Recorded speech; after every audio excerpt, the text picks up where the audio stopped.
ne met pas de la spiritualité dans l'écriture comme on mettrait du sel ou du poivre dans les aliments. Ce n'est pas quelque chose qui viendrait de l'extérieur et qu'on pourrait doser en quelque sorte.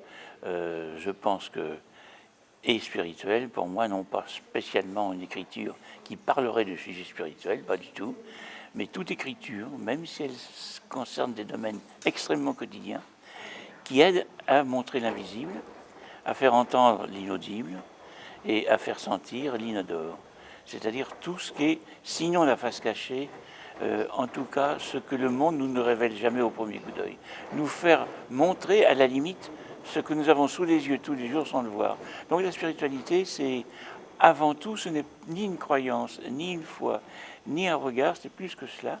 C'est, je dirais par exemple, de voir l'ensemble, de voir la totalité d'un cercle, et non pas seulement un angle, un fragment ou un degré. Et ça, je dirais que ça n'est pas nécessairement dans les écritures dites spirituelles qu'on le trouve.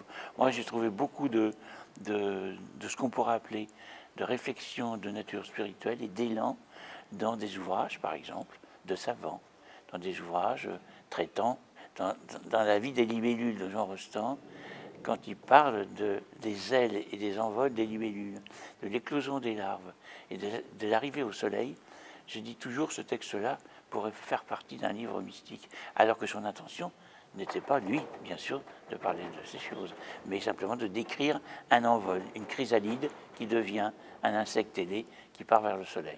Si j'ai une religion, la seule religion, c'est l'homme. Voilà.